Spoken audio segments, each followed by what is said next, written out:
tell you a story about what happened. There was once one man, and he was married.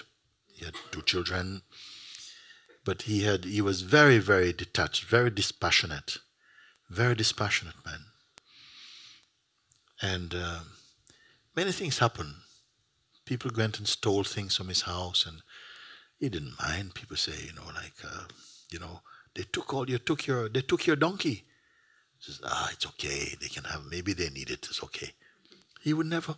Anything happened. He came home and found his wife in bed with his friend. He said, "Hey, George, how you doing?" Okay, never mind. Don't worry. No, don't hurry. It's okay. I'll go for a walk and everything like this. And he was like, nothing is troubling this man. And it is said that he became so dispassionate. Then also, even his children, they came and they said, "Father, what kind of father are you? The people are calling you a fool, you are blessing them and all of this type of thing. We don't want you anymore. We don't want to call you father anymore."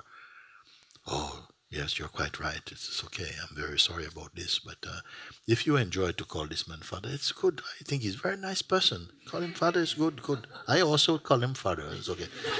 So nothing could rock him, He was just so open and so generous, so detached and somehow. In the end, he had to leave home because everything left him. He went to live in a monastery up in the mountain.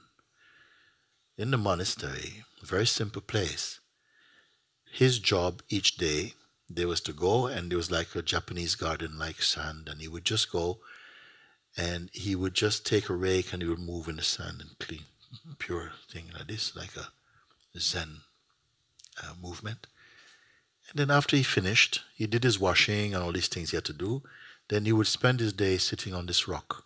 Just sit in meditation. Very happy, happy. And it is said that he was so empty of person that he was almost invisible. Sometimes people would go in the garden and sit right next to him and they're talking in private things. And they don't notice him because he's so empty. So it said that news came to the king of demons.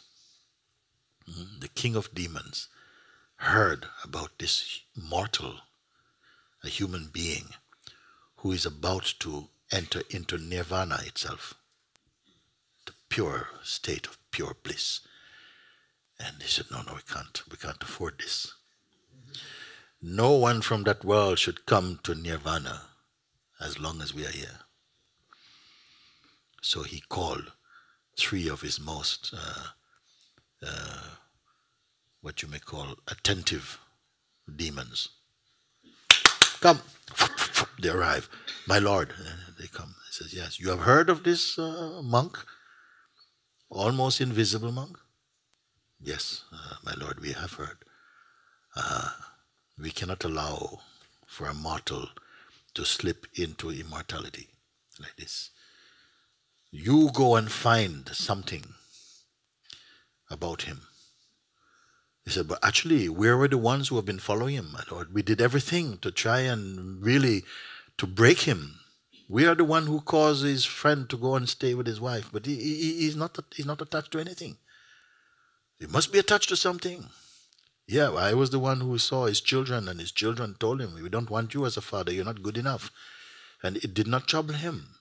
Yeah, but there must be something. Go, now, at once. Pay attention." So immediately, off you go. Fum, fum, fum. They all went. So the monk has finished his nice, beautiful garden, and he's sitting quite peacefully on this rock. When suddenly, 3 spirits come. And they're watching him. But he doesn't move. He's so detached. Day 1 come, day 2, nothing, he hasn't moved. Day 3, nothing they can find. 1 week, 2 weeks, nothing they found. Then one of them, sitting very close to the monk, begins to go into meditation also. So the others come and go, hey, don't sit so close. Come, come. They sit and they're watching him. So it said now this monk is sitting under there, make his beautiful painting. That was his daily movement. And he's sitting under a huge tree, huge pine tree, sitting there.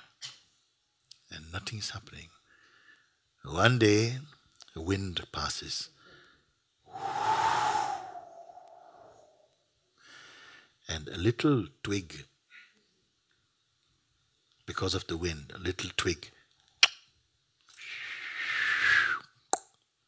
drops inside the sand garden. Immediately, the monk looks, and he goes over, and he leans over, take the twig, gets back into meditation. So the little demons, they look at each other.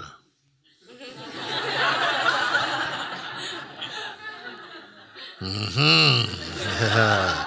So immediately they start to dance in the sand. And the monk became very, very angry. Very angry. He lost his invisibility, became bright green, basically, and shouting. Everybody wonder what happened to him. Like this. This is how he lost his peace. So the question is, what is your twig? This is what the mind is here to find. What is your twig? Meaning the thing that will get to you. Because he's been growing up with you. He knows your moves. And he will press the buttons. Try this one. You see? Are you strong enough? Are you clear enough? You see? This is a divine game. And every part of it is good. Every part of it in some way is in service to you. But you must be smart enough to know that. Even the unpleasant things, you will use them. Now you've come to a beautiful place because you can see from your own place, but I'm doing nothing at all. Maybe the mind would say to you, but you see, you didn't do anything for it. Huh? You wait. You think you can stay like that?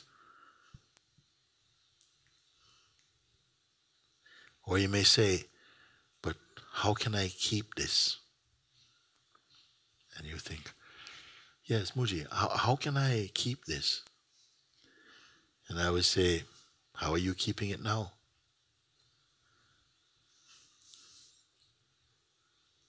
You cannot keep it. If you can keep it, you will lose it.